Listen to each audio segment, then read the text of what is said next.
एक वेरिकोसील के पेशेंट को पूरे दिन में क्या खाना चाहिए, कितना खाना चाहिए, कब खाना चाहिए, इन शॉर्ट एक वेरिकोसील के पेशेंट की डाइट क्या होनी चाहिए, आज इस वीडियो में मैं आपको डिटेल से ये समझाऊंगा। सबसे पहले अगर हम बात करते हैं एक वेरिकोसील के पेशेंट को ब्रेकफास्ट में क्या खाना चाहिए, तो उसमें नाम आता है उबले हुए अंडे का, या फिर आप ऑमलेट खा सकते हैं, उपमा खा सकते हैं, या फिर 1 या 2 चपाती खा सकते हैं। कोशिश करें कि जितनी आप उबली हुई चीजें कम मसाले के साथ सेवन कर सकते हैं उतना करें, और उसके अंदर अगर हल्का सा नींबू डाल सकते हैं तो उसको जरूर डालें। इससे क्या होगा कि जितनी भी उबली हुई चीजें आप खा रहे हैं वो डाइजेस्ट इजीली हो पाएंगी। नींबू की वजह से आपको विटामिन सी मिलेगा और इन सब का जो डाइजेशन है वो काफी इजीली हो जाएगा, और जितनी भी ये चीजें हैं और इनकी न्यूट्रिशनल वैल्यू आपकी बॉडी पूरी तरीके से एब्जॉर्ब कर पाएगी। इसके बाद चलते हैं लंच की तरफ, लेकिन लंच से पहले अगर हमें कई बार जैसे भूख लगती है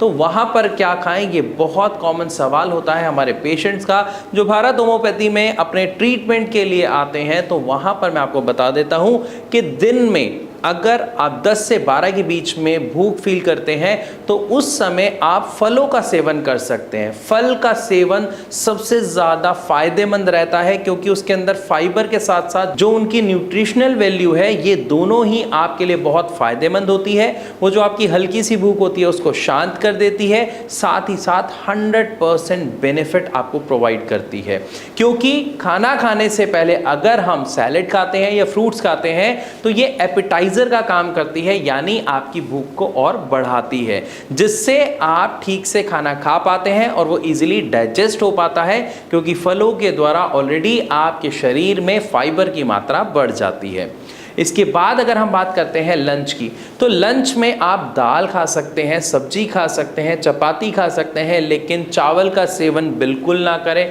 खास तौर पर स्टार्च वाले चावल, क्योंकि जितने भी चावल हैं उनसे मांड होती है, स्टार्च होती है, हम जानते हैं। और अगर हम बात करते हैं बिना स्टार्च वाले चावल तो वहाँ पर नाम आता है ब्राउन राइस का। तो या तो आप ब्राउन राइस का सेवन करें, वो भी कम मात्रा में, या फिर आप राइस को पूरी तरीके से अवॉइड करें अगर कर सकते हैं, और बाकी सभी चीज़ों का सेवन आप कर सकते हैं। बट एक चीज का खास तौर पर ख्याल रखिए कि जो भी खाना आप खा रहे हैं उसमें ऑयल की मात्रा कम होनी चाहिए, उसमें जो मसाले हैं वो बिल्कुल नॉर्मल या कोशिश करें नॉर्मल से कम होने चाहिए, क्योंकि बढ़ी हुई जो मिर्च है वो आपके वेरिकोसील के ग्रेड को बढ़ा सकती है। तो कोशिश करें कि आप मिर्च या मसाले कम से कम खाएं और तेल भी उसमें कम प्रयोग करें। इसके बाद चलते हैं हम डिनर की तरफ, लेकिन लंच और डिनर के बीच में काफ़ी ज़्यादा गैप आ जाता है। उस गैप में हमें फिर दोबारा भूख लगती है और कुछ खाने का मन करता है। अगर इस दौरान आप कुछ खाना चाहते हैं तो अभी गर्मियां हैं, इस गर्मियों में आप स्मूदी का सेवन करें।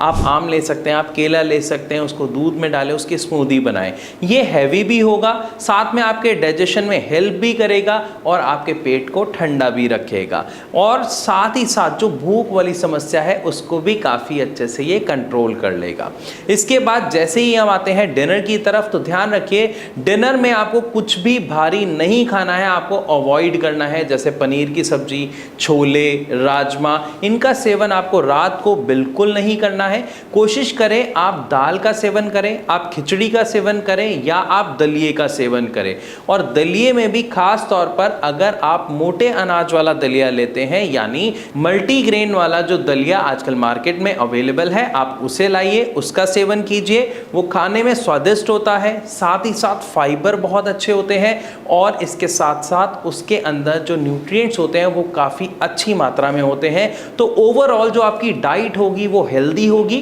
फुल ऑफ फाइबर होगी, जिसकी वजह से आपको जो इनडाइजेशन की प्रॉब्लम कभी रही या है वो खत्म हो जाएगी, और आपका जो वेरिकोसील का ट्रीटमेंट अगर आप चला रहे हैं और वो ट्रीटमेंट बिल्कुल सही है तो उसमें आपको आराम मिल जाएगा। ध्यान से एक बात और समझिएगा कि वेरिकोसील की समस्या को जड़ से खत्म किया जा सकता है बिना किसी सर्जरी के। कैसे, इसके लिए मैंने बहुत सारी वीडियोस बना रखी हैं, और डिटेल चाहिए, अभी लाइव चाहिए, अभी सुनना चाहते हो तो नीचे दिए गए नंबर पर कॉल करिए भारत होम्योपैथी के डॉक्टर्स को, उनसे पूछिए कि किस तरीके से पॉसिबल है। और अगर रिजल्ट देखना चाहते हैं, ट्रस्ट इशू है, डाउट है, तो आप मेरे चैनल पर विजिट कीजिए। मैंने आफ्टर बिफोर की बहुत सारी हमारे पेशेंट्स की रिपोर्ट शेयर कर रखी हैं, जहां पर पर आप देख सकते हैं कि वो अपनी वेरिकोसील की प्रॉब्लम के साथ हमारे यानी भारत होम्योपैथी में अपने ट्रीटमेंट के लिए आए थे, जहां पर डॉक्टर्स ने उनकी पूरी हिस्ट्री समझी, उनके बॉडी के फंक्शंस को जाना, उनकी बॉडी के अकॉर्डिंग उनकी समस्या को जाना और उस समस्या के